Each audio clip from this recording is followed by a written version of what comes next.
Oi, gente, eu sou a Lara Isabelle, estou aqui com a Natália Araújo e a Carol Martins. Nós somos estudantes de jornalismo do segundo período da PUC Minas, Unidade São Gabriel, e viemos realizar uma entrevista e a Carol vai apresentar para vocês o nosso convidado. Boa tarde, gente. Estou aqui com o Alexandro Nascimento. Ele que é formado em Sociologia pela UFMG e vai falar para a gente um pouco sobre a regulamentação do STF. Boa tarde. O STF, até reagindo de maneira humana a algumas medidas que o Congresso Nacional vem tomando, decidiu, que a partir de 40 gramas de... O pessoal fala que é porte, o uso de drogas, mas na verdade o foco disso tudo é a maconha, é a cannabis. Então, a partir de 40 gramas seria considerado um consumo, digamos assim, criminoso, caracterizado tráfico. Mas essa medida do STF, ela tem pressupostos muito anteriores de alguma coisa que vai acontecendo culturalmente no Brasil e que se reflete no tipo de Congresso Nacional que a gente elege, Porque a gente reclama muito do nosso Congresso Nacional, do nosso Poder Legislativo, mas somos nós que o elegemos, nós como sociedade. E aí a gente tem tido um Congresso muito, eu poderia chamar de fundamentalista, vamos ser honestos, porque eles querem criminalizar qualquer porte de drogas, quando na verdade, de chamado drogas, porque na verdade a gente consome muito mais drogas do que essas que chamam a atenção do Congresso Nacional. Outro dia eu estava vendo um documentário onde, por exemplo, as empresas que trabalham com a produção de cigarro, elas migraram para a produção de alimentos ultraprocessados, que é uma outra grande droga que está tomando conta do dia a dia, Então, aí você tem esses discursos, de alguma forma moralista com cara de preocupação política e ética, que é essa questão do consumo da cannabis, quando você está num país onde mais de 300 mil acidentes de trânsito acontecem, cujos 97% tem a ver com um golinho de álcool que está no corpo do motorista, e o pessoal está preocupado com a questão da cannabis. Quero até deixar bem claro que eu não sou um consumidor de cannabis, nem cigarro, nem nada, só para mostrar, assim, a dificuldade que as pessoas têm de serem isentas nessa discussão. Porque, por exemplo, eu não consumo nada disso e não vejo nenhum problema, consigo entender o porquê dessa preocupação do Congresso, Inclusive, tem deputados ali que são pró-criminalização irrestrita, do consumo dessas drogas, e eles têm assassinato, mataram famílias inteiras no trânsito.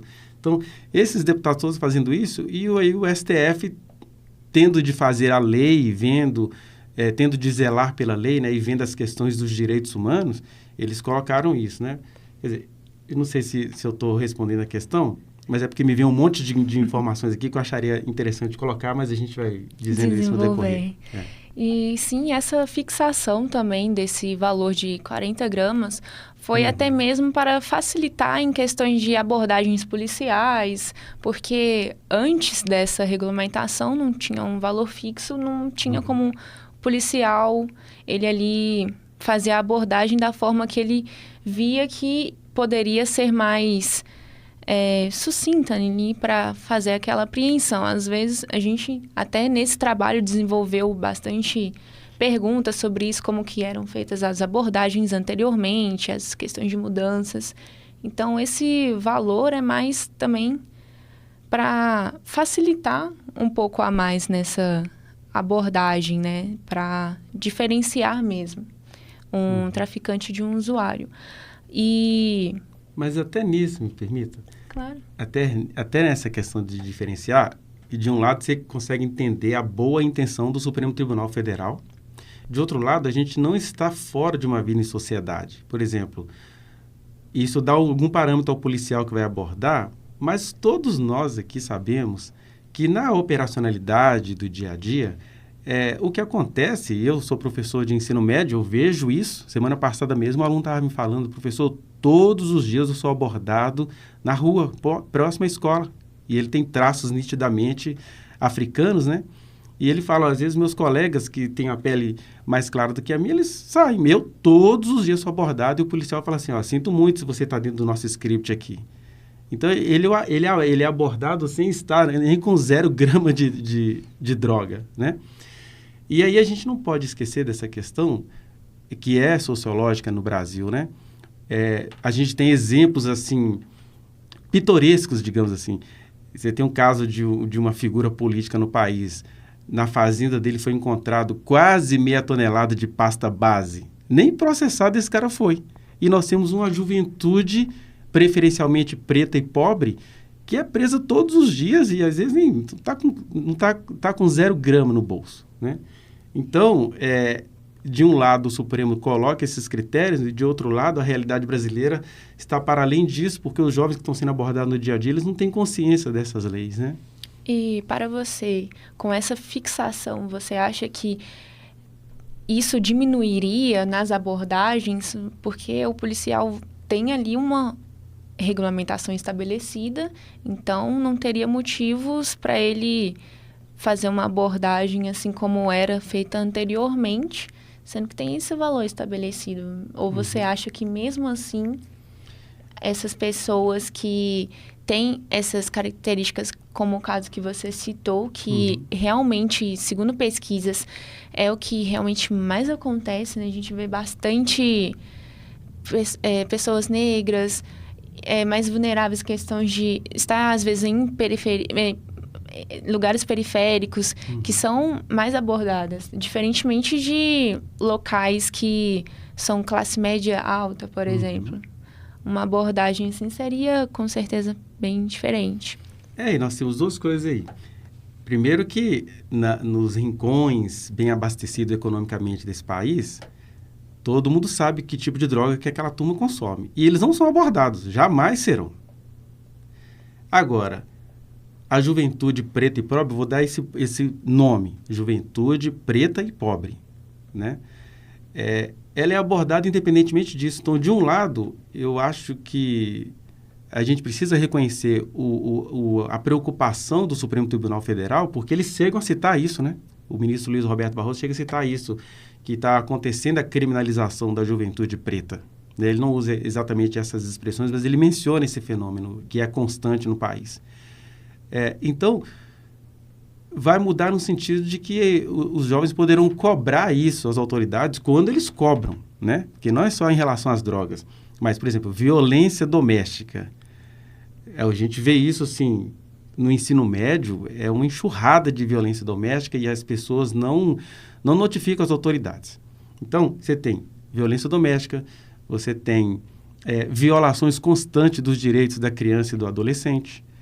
E aí, em relação à questão das drogas, o policial ali, ele se esquiva, ele não vai mostrar para os jovens os direitos dele, né? Isso não quer dizer que o Supremo não devesse tomar alguma medida, mas foi bom que isso freou um pouquinho as más intenções, né, do Congresso Nacional, que não tomou essas medidas porque está preocupado com a juventude ou com a adicção da humanidade, né? Eles estão preocupados com questões eleitoreiras. E aí a gente da sociologia, por exemplo, não pode abstrair-se dessa questão, por exemplo, da fé no Brasil, né? Uma coisa é a fé em Deus, são os valores realmente religiosos, os valores que as pessoas chamam de bíblicos, e outra coisa é uma turma política que se utiliza disso, né, para moralizar a vida alheia, quando a vida moral deles é um lixo. Não tem uma outra palavra para dizer, né? Mas para você acha que aumentaria mais ainda os casos de violência, como você citou? Ou não, seria mais tranquilo depois que fez essa regulamentação e iria pelo menos estabilizar, diminuir? Eu não diria que aumentaria a violência, eu diria que manteria. A violência continuaria no mesmo nível, só que a chance que o Supremo Tribunal Federal dá e acho que isso aí é um trabalho, por exemplo, de um professor. Eu que sou um professor, eu levo isso para a aula. Falo, agora vocês têm esses direitos, né? Você não vai ser abordado sem autorização policial, ou judicial, melhor dizendo. Então, eu careço aqui de dados estatísticos, né? Porque é uma coisa que ainda está em movimento. Mas eu não diria que diminuiria essa violência. ela seria mantida, mas o jovem teria mais consciência sabendo que o Supremo decidiu sobre isso, né? Até porque eu conversei com alguns jovens, tem até gente da minha família que, por exemplo, consome cannabis, então as pessoas deram uma maneirada sobre como vai fazer, por exemplo, quando vai para alguma festa no final de semana, mas já sabem que o policial estará errado se criminalizá-la com menos de 40 gramas, por exemplo. Então, dá algum parâmetro. Mas, como a coisa... Por exemplo, nós temos 3 leis, só para pegar um exemplo que não tem a ver com a droga, mas que é uma droga no dia a dia. Nós temos 3 leis que deixam regras muito claras acerca contra a violência contra a criança ou adolescente. A maioria das mães lê essas leis, mas eu sou mãe, eu vou fazer mesmo, quero ver me denunciar. Então, é mais ou menos isso, assim como as mães fazem com seus filhos e filhas, talvez a segurança pública vai fazer isso com os jovens. Sinto muito, igual falaram para o meu aluno semana passada, né? Sinto muito se você tem os traços de quem a gente está procurando. Aí a gente vê realmente o racismo estrutural. No nível hard. Sim, essa fala, né, devido às características, né, que com certeza não é algo que um policial, um oficial deveria tomar, né? Seguir realmente o que é certo, sem tratar assim de forma diferente, classe, enfim. E quais as possíveis implicações sociais que poderiam surgir com uma possível legalização das drogas, no caso? Nós temos estudos, por exemplo, que mostram que o caso da cannabis, ela tem tentado usá-la, por exemplo, como uma redução de danos, no caso, por exemplo, de viciados em crack. Aí eles começam a oferecer a cannabis e aí isso diminui. Como tratamento. Isso, como um tratamento, como uma diminuição. A pessoa vai perdendo aos poucos o interesse pelo crack e fixa-se na cannabis. Só que, por exemplo, para esses deputados, né, que querem criminalizar tudo, e nem isso eles aceitam, porque é aquela coisa assim, às vezes o deputado fuma compulsivamente, mas para ele maconha que é o instrumento do demônio, ele precisa acabar com isso, pelo menos eleitoralmente falando, né? Então, a gente tem essa questão da redução de danos, e aí na pesquisa, por exemplo, que eu li, ficou claro assim, 2 conclusões que as pesquisadoras psicólogas chegaram, né? Que elas fizeram uma pesquisa, na verdade, foram com 10 jovens, né? E aí, esses 10 jovens todos conseguiram sair do crack e pararam na cannabis, né? O que, socialmente falando, é uma grande redução de danos, até porque a gente não ouve falar que o cara atropelou o outro porque ele estava amarolado, né? Por outro lado, o público de fora disso, o público que nunca teve contato com nenhuma droga, saiu falando que aquilo ali não deu em nada. Então, elas conseguiram detectar isso, né, na pesquisa. Nós temos até a discussão até mais internacional, né? Temos o caso da Holanda, de alguns países da África do Sul, que eles tentaram fazer alguma coisa. É muito difícil a gente falar dessa questão das drogas e dos vícios em geral, porque o ser humano, ele é viciado, né? Eu falei aqui, por exemplo, sobre os alimentos ultraprocessados. Então, a gente sai daquilo que é moralmente irrelevante, como a maconha, mas a gente é viciado em sal, a gente é viciado em açúcar, em sódio e tudo, né? E o que mais mata, na verdade, na oncologia, né? A gente poderia falar, grosso modo, é o sal e o açúcar. Então, às vezes a pessoa vê assim, mas esse cara está falando isso, ele está querendo justificar? Não, o que eu estou dizendo é que o ser humano, eu estou no mundo, eu nasci no mundo que sou viciado, que é um mundo viciado. Eu não sou viciado nessas aí, eu não bebo cerveja, não fumo, não tem essas questões. Mas nem por isso eu faço disso um discurso moralista contra o outro. Talvez um resultado assim palpável, vai parar a droga, porque a droga sempre existiu. Né? Uma pessoa, por exemplo, uma cristã moralista, ela lê o texto sagrado e esquece que no cenário daquele texto sagrado, Jesus no Sermão da Montanha, ele estava falando ali para uma multidão e o pessoal está ouvindo ele fumando um cachimbo. Né? Se você vai naqueles textos do Antigo Testamento, tudo em linguagem clássica, o cânamo, aliás, tem um livro muito interessante, que eu acho que vocês deveriam dar uma lida nele, que é de um neuropsicólogo, o Siddhartha Ribeiro. Ele escreveu um livro chamado As Flores do Bem. Ele está falando sobre a cannabis, a constituição do nosso cérebro em relação ao canabidiol. E ali, né, uma das fontes que eu li, que eu também sou um estudioso da Bíblia cristã, e lá, por exemplo, tem uma palavra chamada cânamo, que era o nome antigo da cannabis. E fazia parte dos incensos que os sacerdotes usavam no tabernáculo. Aí alguém fala assim, esse cara está pregando vício. Não, o que eu estou dizendo é que talvez essas medidas, elas fariam as pessoas verem com outro olhar. Isso aconteceu, por exemplo, com o cigarro. Quando as fabricantes de cigarro começam a ter de pagar impostos específicos, a ter de fazer campanhas contra o câncer, e ao mesmo tempo, na hora que elas veem que os alimentos ultraprocessados fazem muito sucesso, o que elas fizeram? Elas começaram a migrar, né? Saíram do cigarro e foram para os alimentos ultraprocessados. Mas a juventude hoje, por exemplo, que fuma maconha, fuma muito menos cigarro do que a juventude, por exemplo, dos meus pais, né? O pessoal que foi da minha geração fuma muito menos do que a geração dos meus pais, muito menos o cigarro. Então, a gente vai vendo que o fundo da discussão é bem preconceituosa. Aí eu vejo que o Supremo Tribunal Federal teve tato em relação a isso. Eles não têm o poder de resolver o problema do consumo, mas eles estão resolvendo o problema do preconceito, que eu acho que é muito pior do que a droga. E, socialmente falando, você acha que esse consumo de drogas entre jovens seria mais para questões, se mostrar assim, ser mais descolados? Porque algumas pessoas poderiam fazer isso. Tem um grupo ali, a gente sabe que tem alguns amigos que oferecem, mas se você não aceitar, é porque você não vai andar junto com a gente, não está sendo bacana. Então, você acha também que essa migração de vários jovens fazendo a utilização dessa droga poderia para ser aceito socialmente? Ou, às vezes, pro lado da psicologia também. Às vezes, também porque tem aquela tristeza muito profunda também, que tem esse lado, e às vezes pode usar a cannabis para se saciar, ou um pouco dos dois. O que eu entendo, você falando isso, eu me lembrei de um livro do Michel Foucault, né, um historiador, sociólogo. Ele tem um livro chamado Vigiar e Punir. Eu entendo que a liberdade, a gente não acredita na liberdade.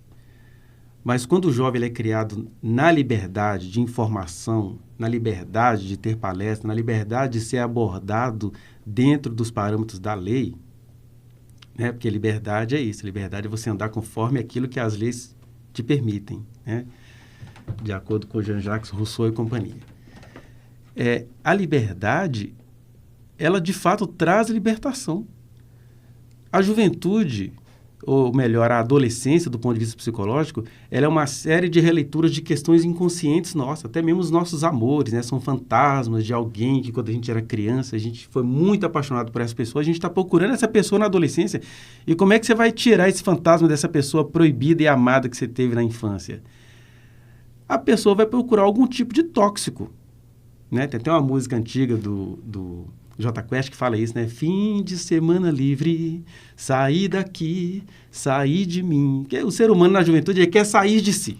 Sim. E aí ele vai fazer isso ou através da cerveja, ou através da cannabis, ou através até mesmo da religião. Às vezes a pessoa acha que está lá servindo a Deus, ela está numa droga mais psicológica de concentrar o pensamento, buscar movimento repetitivo, né? Dependendo da religião, pode ser o barulho do tambor, ou a oração repetitiva, algum tipo de repetição, nem que seja de maneira temporária, vai acontecer na adolescência. Isso falando do ponto de vista psicológico. Porque a gente tem uma preocupação social de que o jovem não passe por isso, mas todo jovem vai passar por isso de alguma forma.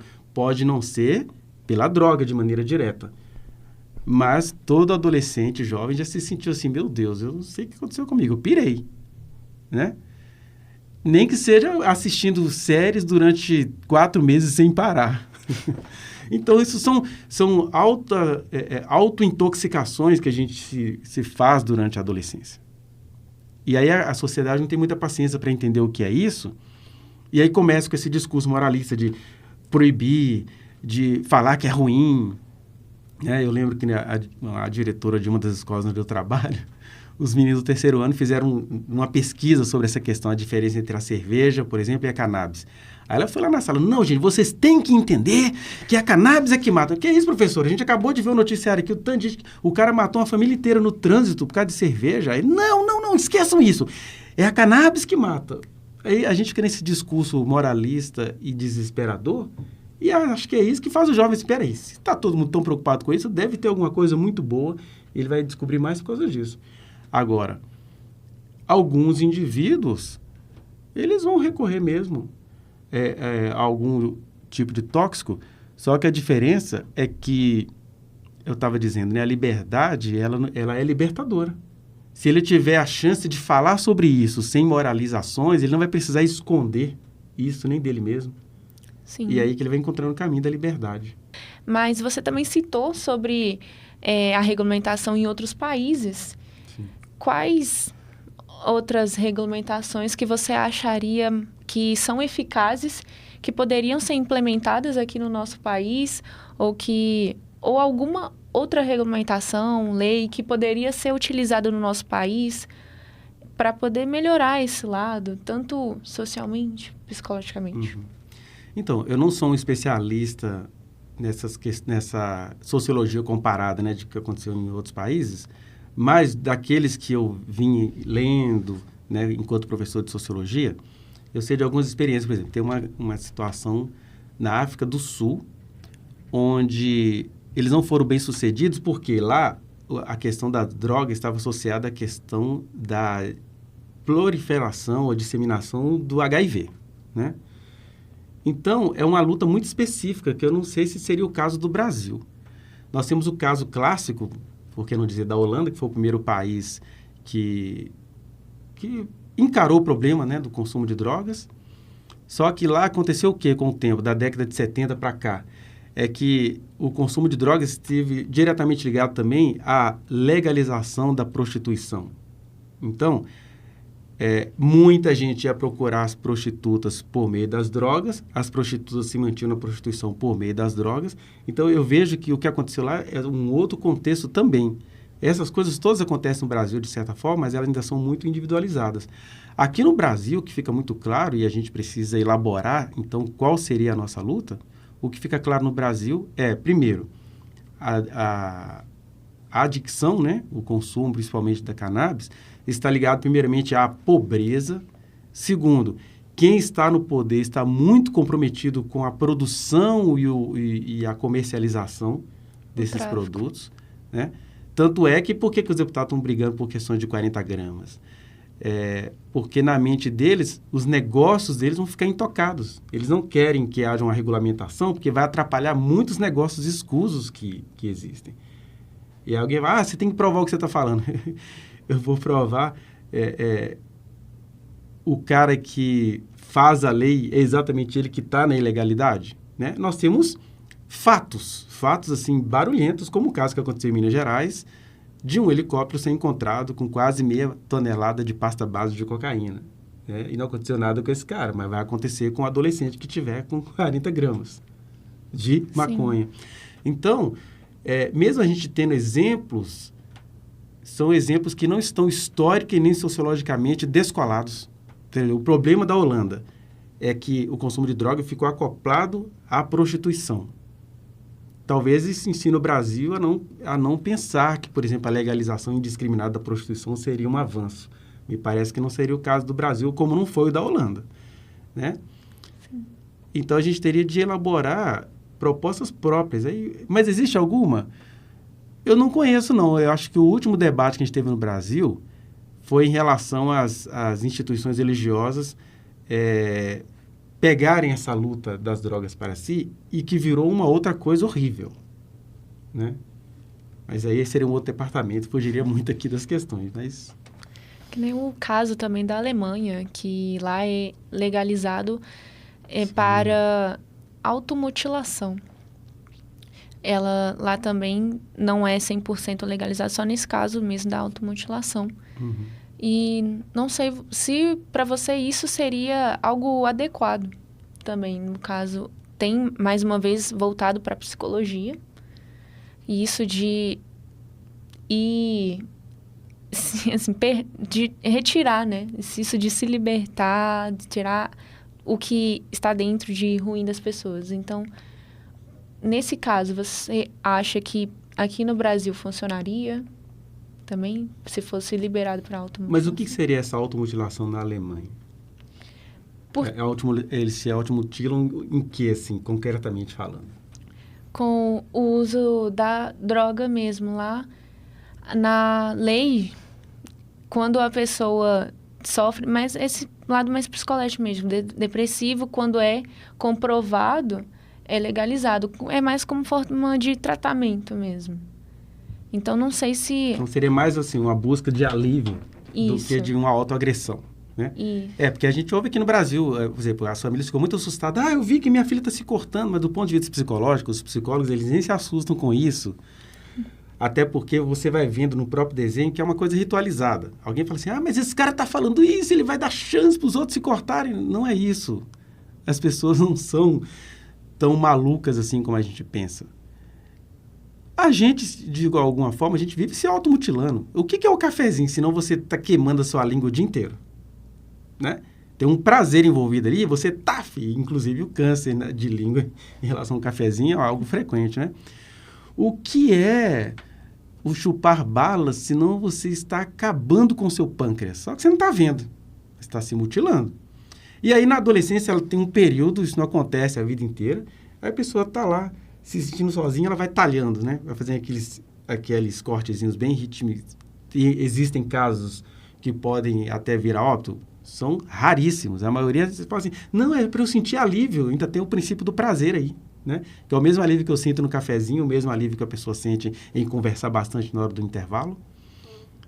Aí eu quero crer, porque eu não li essa questão da Alemanha, não pesquisei, mas eu quero crer que talvez a Alemanha esteja dando essa chance para esses casos aí, que é uma cultura muito séria, eles não iriam liberar isso se não houvesse estudos comprovando que isso não levaria a pessoa a óbito, né? Como, de fato, a maioria das automutilações que acontecem no nosso país, as escondidas, a maioria das pessoas não morre, não. Vão virar professores aí em faculdades de comunicação social no futuro próximo. Então, talvez eles fizeram essa pesquisa e falaram, não dá para a gente assustar, não. Dá para a gente acreditar que as pessoas têm a sua limitação. Exagerado sempre acontece, mas eles estão na casa do 0%, né? 0, alguma coisa por cento. Você tinha falado do seu aluno que chegou e pôde conversar com você sobre a abordagem, que foi preconceituosa. E a gente queria saber o que você acha sobre as pessoas que não têm esse acesso a essa informação, não tem um professor que ele pode chegar e conversar, não tem um professor que vai chegar e falar, gente, o STF decidiu isso. Uma coisa que eu também quero complementar aqui na pergunta da Lara é o seguinte, eu sou uma criança, eu sou uma adolescente, década de 90, né? Então, naquela época, até 2009, por aí, a gente não tinha tanto acesso à internet igual os jovens de hoje em dia têm. Então, a gente vem de uma geração, eu, no caso, as meninas não, que elas são mais novas que eu. A gente não tinha tanto esse acesso e meus professores na época, eles não tinham a preocupação que você teve com o seu aluno de chegar e conversar, explicar aquilo. Então, eu queria que você, me explicasse, se você soubesse me responder, o que você acha dessa questão da diferença das gerações? Porque da década de 90 para a década 2000, da década 2020 agora, vamos assim dizer, as pessoas têm mais acesso a informações e muitas das vezes esse acesso eles não sabem usar ao seu favor. Eles não sabem parar para procurar e entender aquilo que está acontecendo no momento com eles, os seus direitos em cima dessa nova lei. Excelente pergunta de vocês duas. Olha só. Eu diria, e aí eu vou falar com a responsabilidade que eu tenho de ser um professor de escola pública. Eu sempre quis ser professor de sociologia. Então, quando eu fiz um concurso para ser professor de sociologia, e fui aprovado na primeira, eu vou ser funcionário ou servidor público com responsabilidade. E aí a primeira surpresa que a gente tem é que as pessoas, elas parece que elas passam no concurso público para a autoproteção. Eu estou aqui, não vou me envolver com isso aí não, vai que esse menino está envolvido com gente perigosa, eu tenho medo de morrer. Eu escuto isso às vezes em direção de escola. Entendeu? Ah, mas você falou isso na aula. Mas e se o pai do aluno vier aqui? Eu falei, é só todos nós aqui desistimos de ser servidores públicos, né? Porque ou você encara as coisas como elas são, e é isso que faz o aluno vir te procurar, né? E é isso que faz o aluno ter consciência da lei, ou então eu vou ser um omisso. E aí essa opção está fora da minha lista. Não tem essa opção de ser omisso, né? Então, seja sobre... Por exemplo, acaba que as aulas de sociologia, elas são um pouco abominadas pelas instituições escolares, nesse sentido amplo. Por quê? Às vezes a direção não quer que você aborde isso, a família não quer que você aborde isso. Quer dizer, a família quer ver os filhos deles prevenindo-se da droga. E não existe prevenção melhor do que o diálogo e a informação, né? E os meninos, eles mandam depois, professor, eu estou na faculdade, depois daquela aula eu parei de fumar, olha só. E aí eu não estava proibindo ninguém e nem xingando ninguém, eu estava mostrando as coisas como são, né? Mas é isso para as instituições, porque são instituições dentro de um país que tem determinada cultura. E qual é a cultura que a gente vê nas instituições públicas, pelo menos a nível de ensino médio ou de educação básica? É aquela vigilância para que esse aluno seja ideologicamente, não é igual o professor, é igual o gestor da escola. E, nossa, isso é uma infiltração terrível. Enquanto o pessoal acusa na mídia que os professores doutrinam os alunos, eu vejo uma outra doutrinação acontecendo. Eu falo isso com a responsabilidade que eu tenho minhas crenças. E eu nunca que eu entrei na sala para fazer alguém, digamos assim, ser crente como eu. Pelo contrário, foi com a neutralidade que os meninos falaram assim, gente... Olha, não é que a liberdade é uma coisa interessante? Primeiro, a começar da liberdade de expressão, de ele se expressar como adolescente, fazer as perguntas deles e ter uma resposta idônea do professor, né? Então, essa é a primeira questão. Então, respondendo a sua pergunta, eu diria que a gente ainda está muito aquém. Enquanto os deputados estão querendo pegar nessa questão de vamos prender quem tiver com quanto de droga, a escola que deveria ter um papel preventivo, ela está longe disso, em nome de discursos religiosos, né? Muitos amigos meus não teriam se perdido pelo tráfico. Eu perdi muitos amigos pelo tráfico. Tanto, tipo assim, dentro da escola eu já vi várias coisas. E muitos amigos meus morreram por conta disso, porque os professores, eles não podiam ajudar, porque eles seguem uma doutrina rigorosa da escola e muitas das vezes têm medo. Eles não poderiam falar. Então, nesse meio termo, hoje eu estou com 32 anos, hoje eu vejo que muitos amigos meus que eu perdi para as drogas, ou estão presos, ou infelizmente já não estão entre a gente, se lá atrás o meu professor de sociologia tivesse tido essa conversa abertamente, pudesse ter tido de alguma forma ajudar, hoje eu vejo que seria muito diferente. E eu ainda vejo hoje em dia que muitos adolescentes, por mais que tenham a oportunidade de estar ali procurando se informar mais, eles têm a preguiça de estar ali entendendo, a preguiça de entender o seu direito, de poder compreender de que forma ele pode se reaver ali na sociedade. Então, acho que o núcleo do que você perguntou tem a ver com esse mau uso da tecnologia, né? Onde usa-se a tecnologia para tudo, aqueles jogos online. Eu tive 3 adolescentes na minha casa, né? Que eu criei, minhas 3 crianças hoje, todos adultos. E todos eles tiveram essa fase desses jogos online, aquela xingação de palavrão alto, então o cara tá conversando com um cara lá da Coreia do Norte, né? Se era possível isso.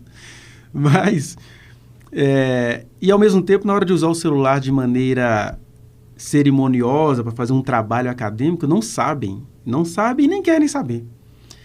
E aí, nesse caso, eu vou concordar com o Congresso Nacional com um projeto que vai passar lá agora, após as eleições, que eles querem proibir, porque está dando tão certo no Rio de Janeiro, na capital, eles querem proibir, durante o horário da escola, o uso de aparelho celular. Que aí, infelizmente, tem que haver uma intervenção externa mesmo. Claro, para eles proibirem o uso disso, eles vão ter que criar 2 mecanismos, um lugar para os alunos guardarem o celular ou entrarem para a escola, e vão ter que fornecer, sei lá, Chromebooks, né, esses computadores que você Notebooks, tablets. Para ele usar na sala, todo programado para ser usado exclusivamente em aula. Aí talvez eles vão ser... porque, igual aqui, nós estamos aqui gravando uma entrevista.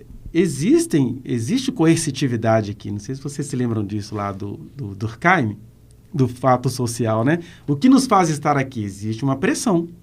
Vocês têm um trabalho para apresentar, eu tenho que preocupar com as minhas bases teóricas, ninguém está aqui sem coercitividade.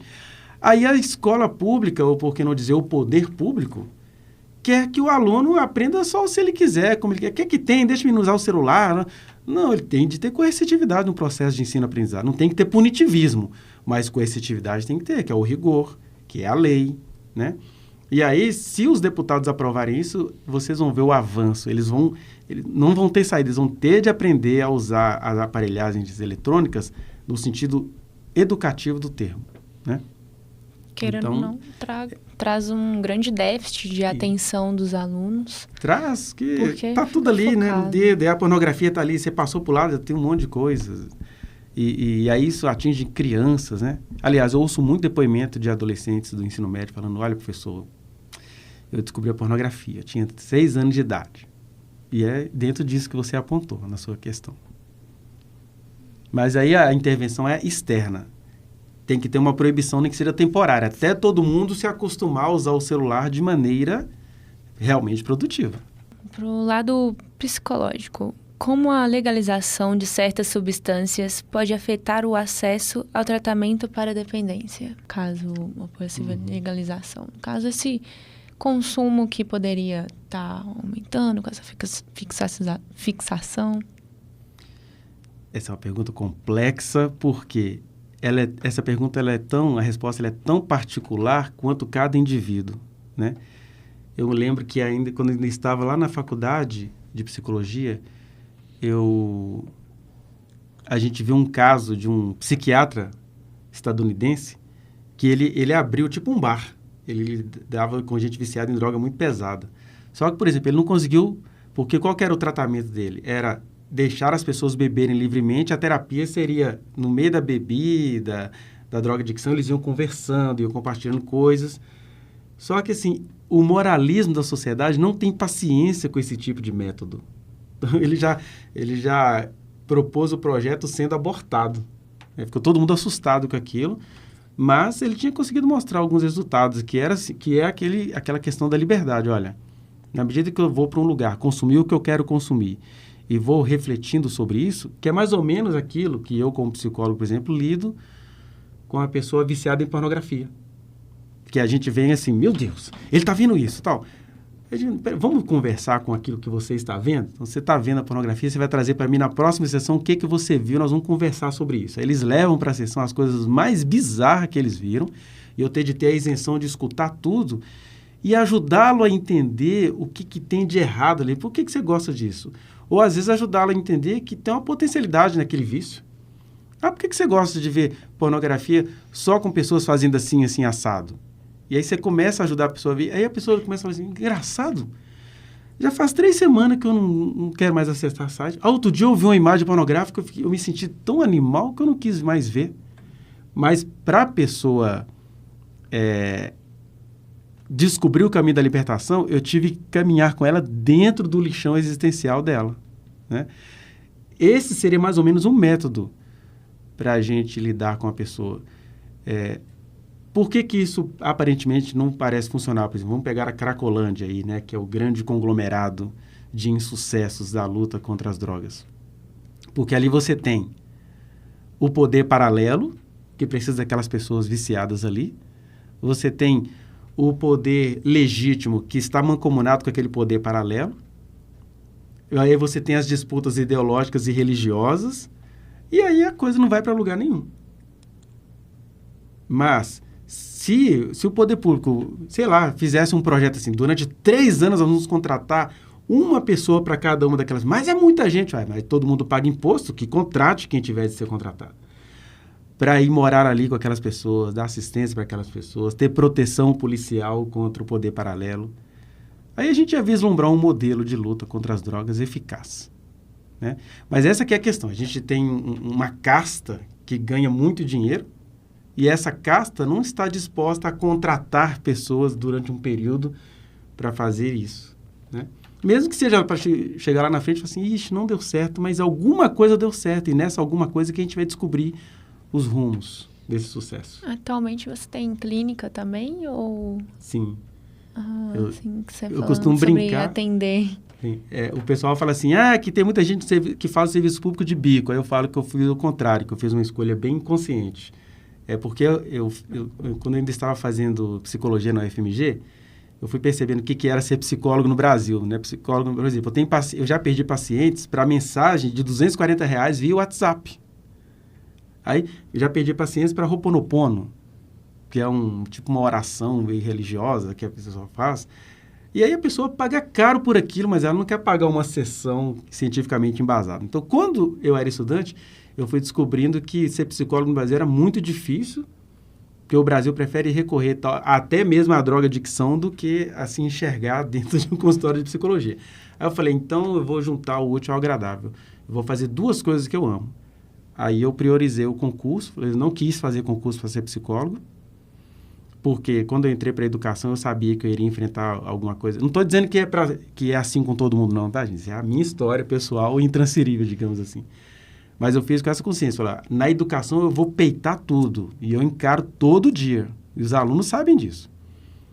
Agora, como psicólogo, eu fui descobrindo assim, eu conhecendo a minha personalidade, eu vou me flagrar sendo secretário de juiz, secretário de advogado, secretário de assistente social. Então, eu me tornei professor e, ao mesmo tempo, fui construindo uma clínica para mim. Então, eu tenho um consultório, só que é um consultório livre. Por exemplo, tem mês que rende uma graninha, tem mês que a pessoa não está lá.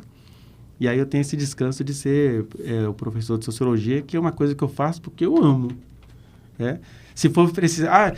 o país ficou em crise, eu vou precisar fazer uma troca. Eu amo ser professor de sociologia. Quando eu falo ser professor de sociologia, não é nem ser sociólogo, é esse processo de educação que você vai lidar com essa juventude que está sendo vítima desses fenômenos sociais todos, né? Da adicção, da violência contra a criança ou adolescente. E aí as meninas e jovens, elas sofrem uma violência dupla, né? Porque além de ser uma violência contra a criança ou adolescente, é a misoginia estrutural, né? E por aí vai. Você falou sobre a dificuldade de ser psicólogo aqui no Brasil. Uhum. E dentro desse ramo do uso de drogas, você acha que existe essa vergonha da pessoa procurar um tratamento psicológico para se livrar disso, visando o preconceito que a sociedade tem com o usuário mesmo? Existe, até porque o tratamento psicológico para questões da adicção, né? Ele tem de ser um tratamento multidisciplinar, interdisciplinar e até transdisciplinar. Você tem que pegar um indivíduo ali e entender o que ele precisa. E aí as instituições não têm muita paciência com essas questões, né? Você acaba anulando o indivíduo em nome de um discurso mais coletivo. É muito frustrante mesmo. A pessoa está com... Aqui em BH ainda tem o Cessan AD, né? Que é o Cessan álcool e outras drogas. Que eu não sei se ainda tem essa nomenclatura. Mas aí tem a proposta que é boa, as instituições são de muita qualidade, mas o indivíduo ali ficava desassistido na prática, né? Então ele vai ficando desorientado, e aí vem uma outra pessoa com um discurso mais religioso, fala assim, não, vem aqui que eu vou resolver o seu problema. Isso é libertação.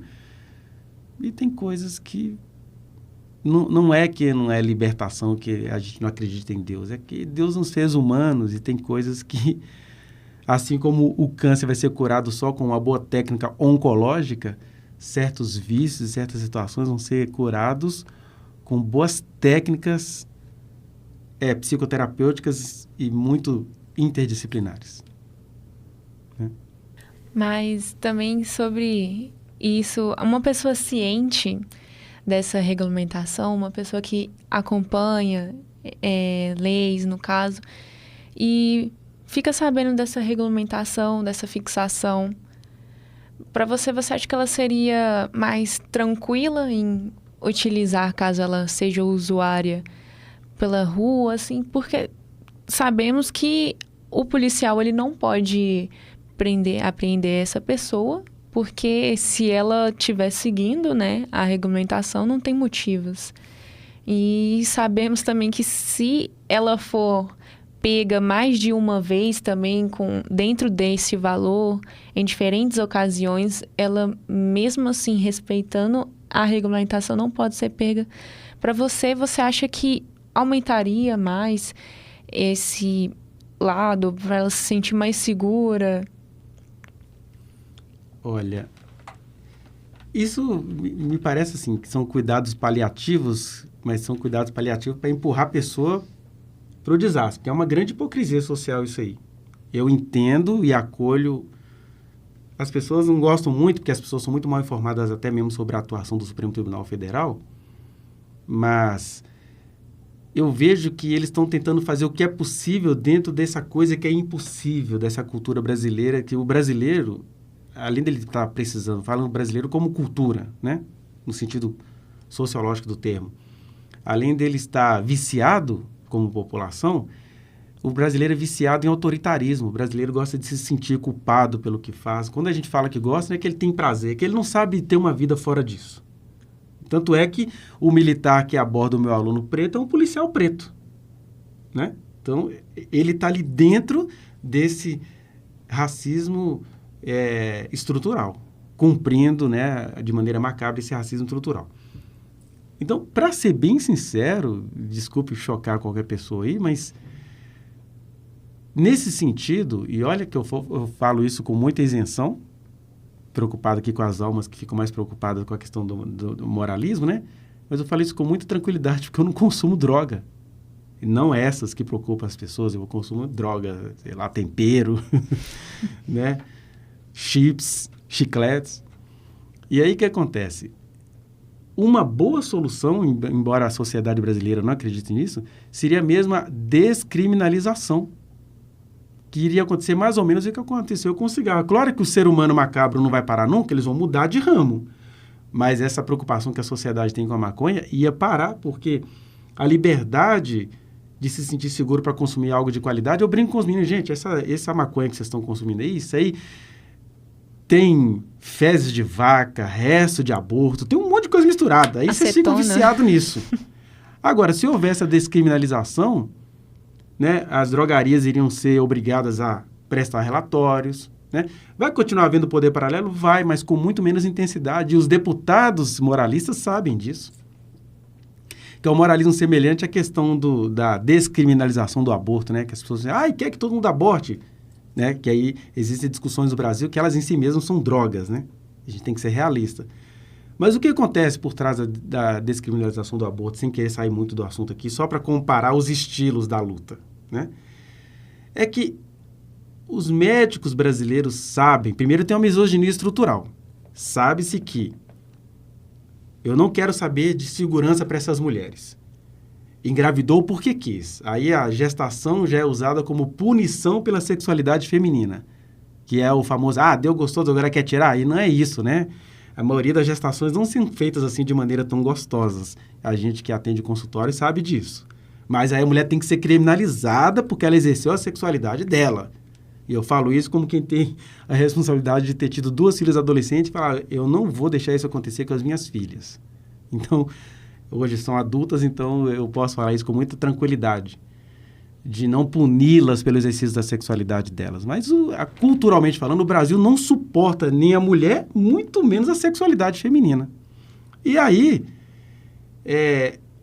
vem o pessoal, que esse pessoal é abortista. Na verdade, se as próprias mulheres acreditassem em si, isso era uma coisa cultural que deveria ser ensinado na educação básica, sabe o que ia acontecer se o aborto fosse descriminalizado? A maioria das gestações iam ser interrompidas em estágio embrionário ainda. É porque a gente, com aquele vídeo que a gente vê, recebe em rede social de um feto quase nascendo, sendo... aquilo ali é o desespero do aborto ilegal, né? Na verdade, se fosse uma coisa livre, que é igual acontece em Israel, Israel é muito cultuado pelas cristandades aqui do país, mas lá o aborto é livre a qualquer momento. E como lá o aborto é livre a qualquer momento, o aborto é interrompido em estágio, assim, zigoto, né? No estágio ainda aquele estágio pré-embrionário ainda. Porque é livre, nenhuma mulher tem que chegar e dar explicação, provar se foi ou se não foi estuprada. Ela chega lá, ela paga imposto, ela é um ser digno, ela tem direito de um procedimento do Estado sem ficar dando explicações. Né? O Brasil não atende um homem que atropela uma família inteira na BR, ele está lá com a perna quebrada, ele não vai ser atendido. Aí a mulher que está no desespero de uma gravidez, independentemente de como essa gravidez aconteceu, ela não é ouvida pelo Estado?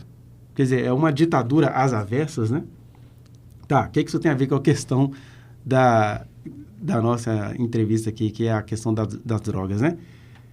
É que se houvesse essa liberdade do jovem falar assim, peraí, eu não concordo com o que eu estou fazendo, mas eu estou viciado nesse treco, então que eu pelo menos, tem um provérbio que diz, né, se cair for inevitável, que se caia direito. Então, que eu tenha garantias de ir numa farmácia, comprar a droga que eu quero com qualidade, né? O que ainda é diferente do que aconteceu na Holanda, que na Holanda o governo distribuía coisas para o pessoal usar nas praças e tal. É outra coisa. O cara que quer consumir, ele tem que ter a garantia de consumir um produto bom. É cannabis pura. Não é essa coisa misturada com um monte de porcaria que estão dando para a nossa juventude, né? Mas o deputado moralista, ele é o cara que banca essa droga mal processada. Ele não quer que isso pare. Por isso que realmente porque causa muito isso, né, a saúde da pessoa, porque consome a droga que não é pura. O caso da cannabis que não é pura, tem essa mistura. Então, a gente fala que cannabis é droga. Cannabis é um produto natural, gente. Vamos ser sim, é a planta, né? Mesmo. É a planta. Que aí quem se sente viciado... E, na verdade, a planta em si mesmo nem vicia. O que vicia é as coisas que eles estão colocando no poder paralelo, né? Mas eu estava, só para fechar o que eu tinha começado a falar do aborto, que não sei se você se lembra daquele caso de 2020, da menina de 10 anos que precisou passar pelo procedimento, e aí o médico que realizou o procedimento da menina, ele deu uma entrevista. Ele é um médico lá de Recife, lá da minha terra, né? E ele falando, olha, o médico que é o meu arquirrival, ele é dono de um ARA só com dinheiro de aborto ilegal. É por isso que ele não quer que a coisa seja resolvida de maneira a favorecer as meninas e mulheres. Porque ele vai perder a fortuna toda que ele tem só com aborto ilegal, né? Aí ele fala que ele é um médico cristão. Cristão sou eu acredito em Deus e acredito tanto que eu acredito na dignidade dessa criança, né? E aí a gente poderia explorar um assunto polêmico. É polêmico. Mas eu acho que é um assunto polêmico que tem de ser encarado, né? Porque a questão das drogas e essas questões do Brasil, enquanto a gente ficar só nessa... Proíbe, não fala, não sei o quê... E aí a sociedade vai ficando drogadita, né? Como se dizia na minha época, não sei como é que fala hoje. São assuntos que, inclusive, as meninas mesmo sabem muito bem que eu gosto sempre de estar trazendo. Eu, desde sempre, procuro trazer um pouco mais sobre esses assuntos que, às vezes, são muito sensíveis, são tabus, não são muito discutidos, não tem tantas matérias, não tem tanta profundidade. As pessoas evitam falar sobre.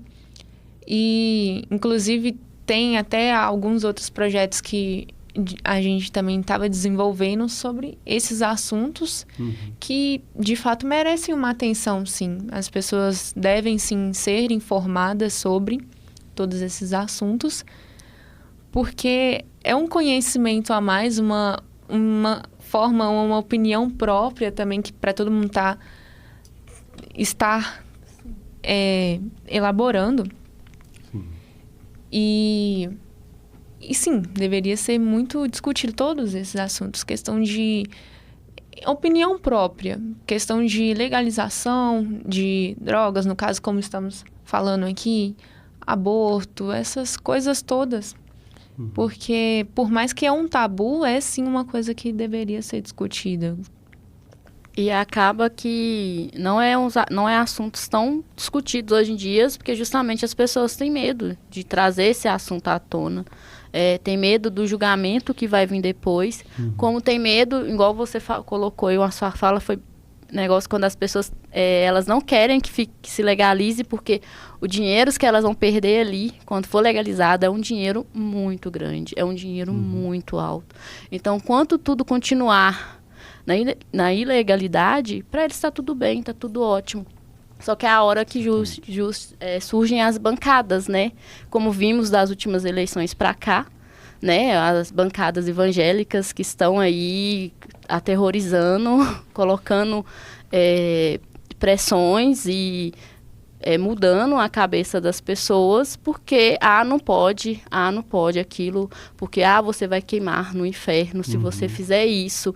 Então, tem toda essa questão, porque, infelizmente, as pessoas ainda, a gente vive um efeito manada, né? A gente segue aquilo que o líder fala, muitas das vezes. Muitas das vezes as pessoas não têm uma opinião própria. Ou pode até ter, mas tem medo de pegar e colocar essa opinião na roda, sim, pelo medo do julgamento. Você falando isso, eu me lembrei que numa das discussões este ano, numa turma de primeiro ano do ensino médio, porque tem um projeto que vai voltar aí, né? Quando acabar o processo eleitoral, você já sabe qual é o projeto que vai voltar para votação, que é o PL 1904, né? 2024, do pastor e deputado federal Sóstenes Cavalcante. São homens públicos, a gente pode falar deles aqui, que eles são homens públicos, né? Que ele quer equiparar ao assassinato uma gestação fruto de estupro que foi interrompida a partir da 22ª semana. E aí um aluno perguntou para mim assim, mas professor, uma aluna, né? Mas professor, mas é uma vida. Eu falei, é uma vida, mas você é cristã, né? Então, você acha mesmo que foi Deus que enfiou? Porque você tem que ir nessa linguagem, essa linguagem que fere, mas ela é a verdadeira. Ela é tão ferina quanto o estupro que a menina sofreu, né? E aí, vai falar isso com os alunos, vou esperar o quê? Vou esperar você fazer 30 anos para você pensar nisso? Aí eu falei com ela, então como você também está numa sociedade onde você pode ser estuprada, vamos pensar primeiro? Aí o que acontece? E ela concordou comigo. Eu falei, você acha mesmo que o Deus que você crê, foi um plano dele que o pai da própria menina injetasse nela um espermatozoide quando ela não tinha 9 para 10 anos de idade? Foi Deus quem colocou aquilo lá, e é aquilo lá. E se Deus quer que nasça? Se Deus quer que nasça, o Estado vai fazer tudo o que ele tem de fazer como Estado, e Deus, que é Deus, vai fazer nascer. Agora, o Estado só pode ser Estado, que é socorrer a menina, né? Aí o deputado até ele desfaz, mas a criança não vai pagar por isso. Não, a criança não vai pagar não, mas a mãe vai. A mãe vai responder no lugar da menina. Porque isso tudo está no nosso arcabouço legal, né? Não tem mesmo então, nem condições financeiras uma criança de 9, e aí até a criança, anos, já tive esse caso psicológico. lá. É uma Santa criança Catarina, né? cuidando de outra criança. Não, o caso de Santa Catarina, que a juíza e a promotora vê a menina lá com 11 anos e ela tira a menina da mãe dela para a gravidez ser completada. E nesse mesmo período também teve aquela controvérsia daquela atriz Clara Castanho, que foi estrupada. Isso. Ela falou assim, não, vou ter a criança, mas vou dar para adoção. Ela foi extremamente julgada pela decisão que ela tomou. Por aí a gente vê a sociedade machista que a gente vive. A sociedade que foi violentada. Mesmo assim, ela quis ter a criança e na hora ela, tipo assim, não vou abortar, vou ter a criança. E fora que ela relata os abusos que ela sofreu dos médicos, das enfermeiras. E tipo assim, ela teve a criança, deu para adoção, mas ela foi muito julgada. Foi no mesmo período que tinha essa questão dessa criança que estava grávida, tinha o direito de abortar, e ela estava sendo julgada. Então, você nunca entende o que a sociedade realmente quer. A sociedade quer matar a mulher, você não gosta da mulher. Porque se ela é estrupada, tem a criança, ela é julgada porque ela teve a criança e deu para adoção. Aí agora, se ela quer tirar, ela vai ser julgada da mesma forma. Então, você não sabe aonde se encaixa ali, o que a sociedade quer. Assim, igual você falou, a sociedade quer matar a mulher. E quando eu falo a sociedade quer matar a mulher, é que homens e mulheres praticam a misoginia, né? Porque as mulheres também julgam muito, foram mulheres falando mal da Clara Castanho. Mas quando esse assunto aparece em aula, eu ainda vou além e falo, gente... E aí eu quero que a Clara Castanho nunca pense no que eu vou falar aqui agora. Porque, assim, o abismo misógino que envolve as mulheres, as mais bem-intencionadas, né? Mais bem-intencionadas. Por exemplo, se a Clara Castanho pensar um pouquinho... Não sei se você sabe o processo de adoção no Brasil. Ela não sabe para onde essa criança foi, para quem essa criança foi. Aí, no Brasil, todo mundo sabe disso. Essa criança teve alguns destinos. Ela pode estar, nesse momento, sendo criada por uma boa família, o que eu duvido muito. Porque dentro do hospital você tem enfermeiros misóginos, médicos misóginos, tem os seus psicopatinhos de hospital, que já sabe o que vai fazer com aquela criança. Aí, segunda opção, vai para o tráfico humano, vai para o tráfico de órgãos. Tráfico humano envolve o quê? Pega essa menina que é filha da Clara Castanho, que ela não quis mesmo, vai para a indústria pornográfica, né? vai para o tráfico de órgãos. Já tem lá uma família bilionária na Itália só esperando a filhinha da cara. Aí você fala assim, o aborto perto disso é muito melhor. Se a mulher tivesse direito ao aborto, né? E aí eu estou pensando aqui, tira as questões religiosas dessa discussão. Que eu que creio em Deus, até falo, como é que a pessoa que consegue crer em Deus acha mesmo que Deus vai penalizar a Clara Castanho se ela quisesse ter tido abortado aquele feto? Porque sabe-se lá o que está acontecendo com esse feto agora? Por isso que eu falei que eu espero que ela não escute isso aqui. Mas eu falo assim, que eu sou favorável que a mulher realmente tenha o direito irrestrito ao aborto. No caso dela, que ela descobriu com a gravidez já avançada, que ela tem o direito irrestrito. Eu acredito em Deus. Eu acredito em Deus. Eu conheço pessoalmente histórias onde Deus interferiu. Mas eu acho interessante que todas as histórias que eu conheço, Deus só interferiu onde o Estado estava interferindo como Estado. Ou seja, religiosejando aqui a nossa conversa, Deus não fica com raiva do Estado se ele é um Estado justo com a mulher cidadã que paga imposto. Né? Aquele que ele quer que venha, vai vir. Ainda mais sendo colocado de maneira tão inusitada e tão profana, né? Igual aconteceu com a Clara Castanho, foi estuprada e agora fica a sociedade inteira vigiando. E o estuprador deve estar aí estuprando outros, né? Sim, e o psicológico da criança também, que mesmo ela sendo adotada por outra família, fica aquilo, nossa, mas quem tem alguém que os sabe meus as origens pais de verdade? Porque todo mundo gostaria, sim, de saber, né, de quem que realmente é filho. Exato. Mas voltando um pouco, você tinha falado sobre a cultura brasileira. Mas antes de voltar um pouco, eu queria só fazer esse link para não ficar muito injusto, né? É que tanto a questão do assunto das drogas quanto a questão do assunto do aborto tem a ver com o nosso foco aqui, que é a questão do STF. Eu quero ser justo com o STF, que eu acho que o Supremo Tribunal Federal ele é muito injustiçado nesse país. E a gente viu isso no 8 de janeiro. Qual foi a casa que sofreu o maior ódio que vinha sendo cultivado há 6 anos antes? Foi o Supremo Tribunal Federal. E aí eles têm uma proposta maravilhosa acerca do aborto, que eu acho maravilhoso. Eu assisti às 20 horas de audiência pública que houve no Supremo Tribunal Federal. Maravilhoso. Falei, olha que exemplo. E a sociedade olha para eles como se fossem pessoas mau caráter, mal intencionadas, que querem acabar com as nossas mulheres de juventudes, né? Então, assim, a ligação, né, com a questão do aborto e a questão das drogas é que é o STF. Sim, são assuntos que merecem os nossos elogios aqui. Você tinha falado sobre a cultura brasileira nesse quesito, como que ela poderia influenciar a aceitação ou rejeição desta regulamentação no país? Ela vai influenciar, sobretudo, a rejeição, né, da regulamentação, porque ainda é uma sociedade, ao mesmo tempo, religiosa e autoritária. O que eu chamo de autoritarismo? A antropóloga e historiadora Lilia Schwartz, ela escreveu um livro chamado Autoritarismo no Brasil.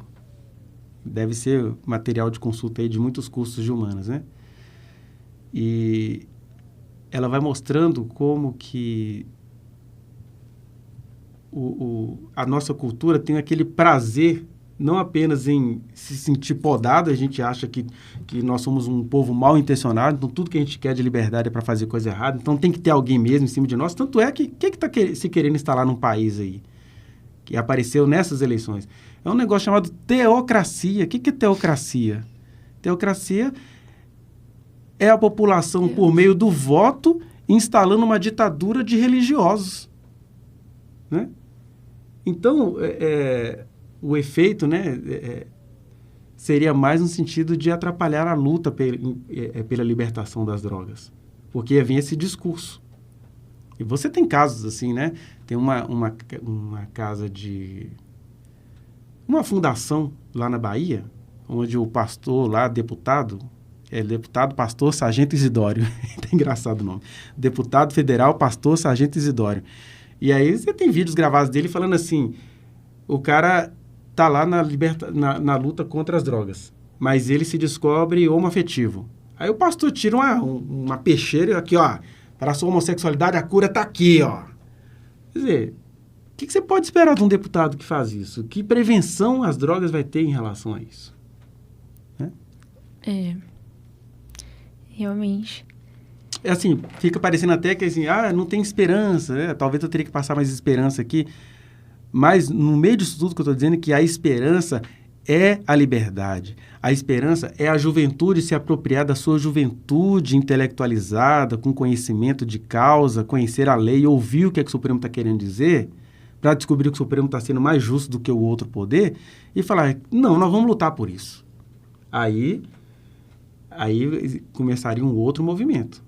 Né? Mas, por enquanto, o que acontece? O que eu estou percebendo na minha experiência cotidiana é que esses mesmos meninos que têm um pensamento libertário, eu falo na escola onde eu trabalho esse ano, né? Onde eu sou efetivo, este mês, 3 alunos saíram de lá, alunos maravilhosos. Falaram assim, gente, como assim nós perdemos um dos melhores alunos da nossa escola e a escola não vai fazer nada? Eu vou denunciar a escola.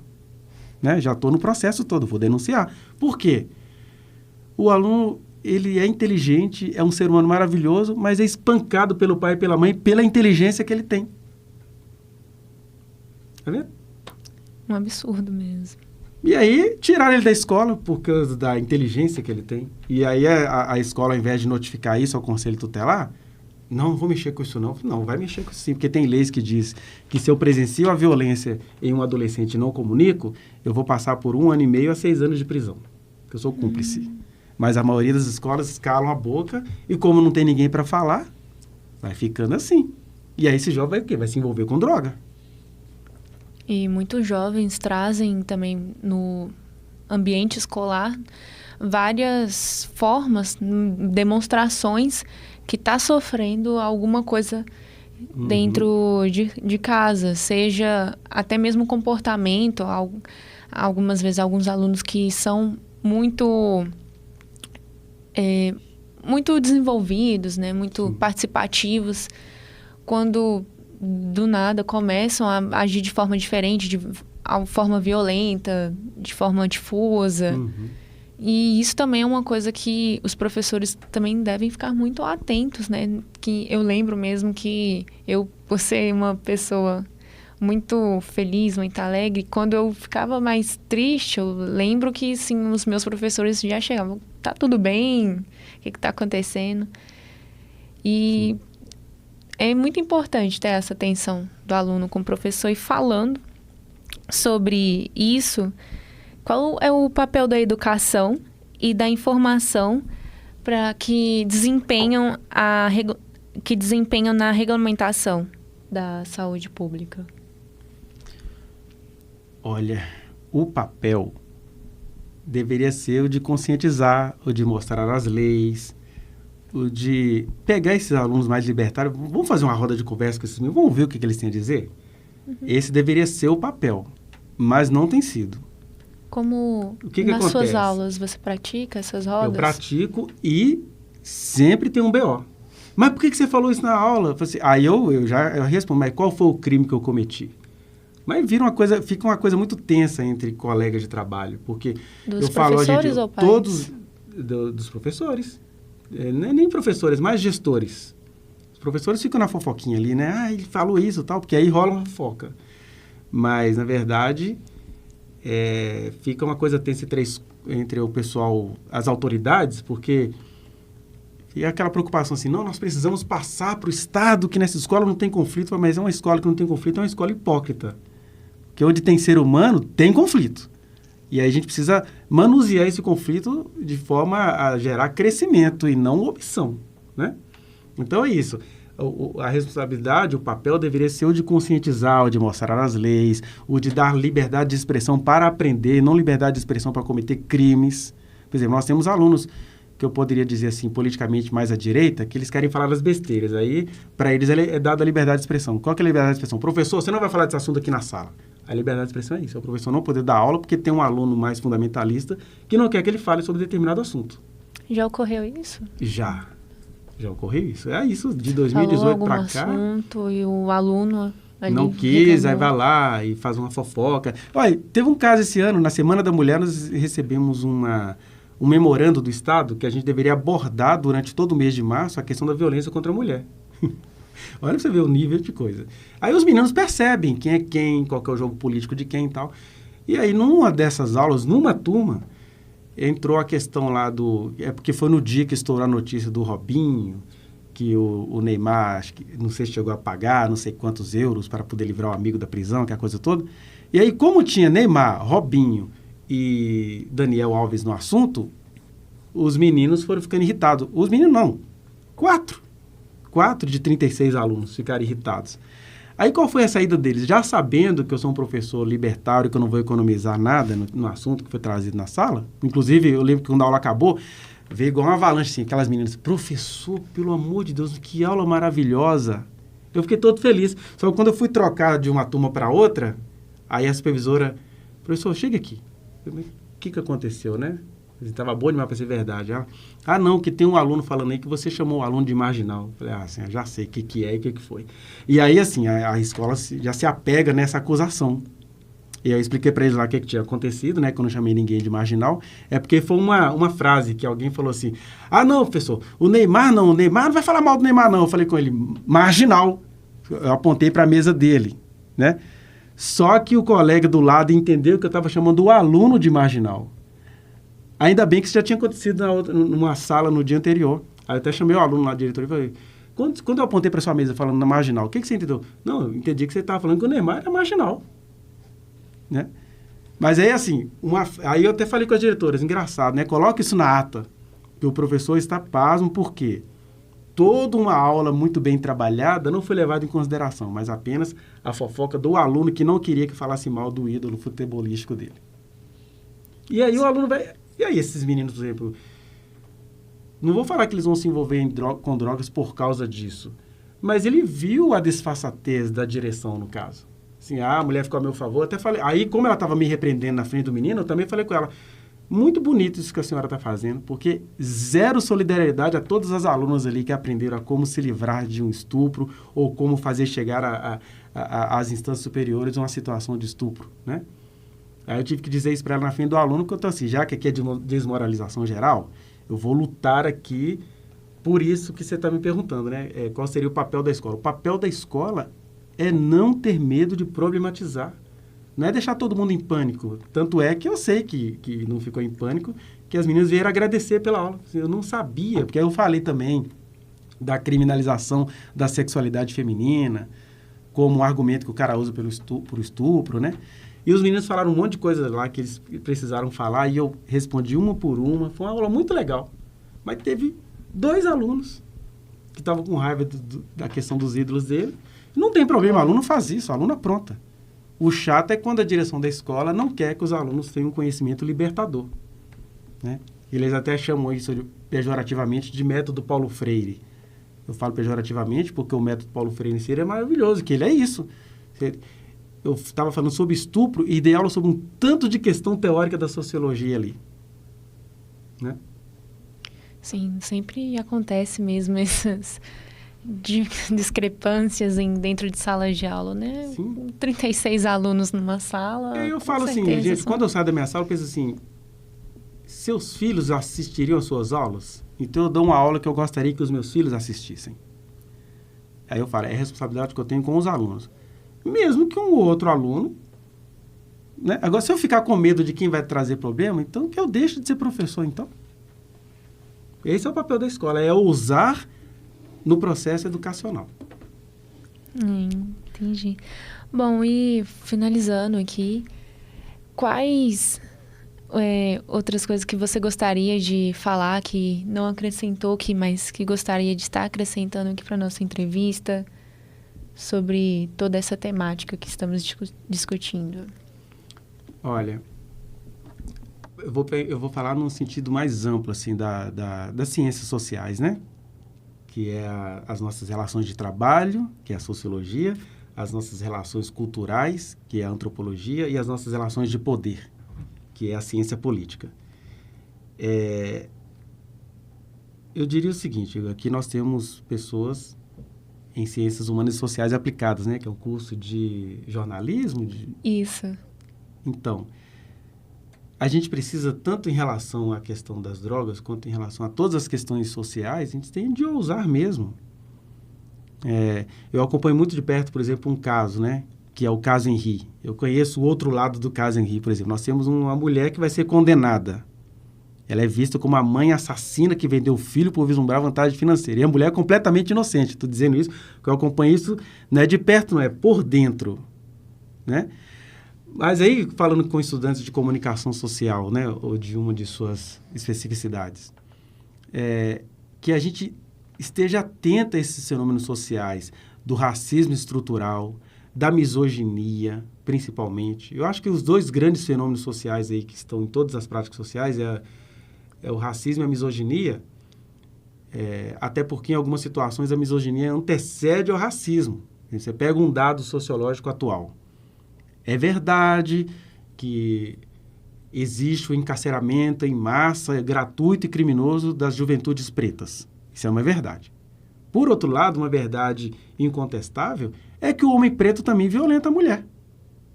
Homens pretos, antes de serem pretos, são homens e eles violentam a mulher.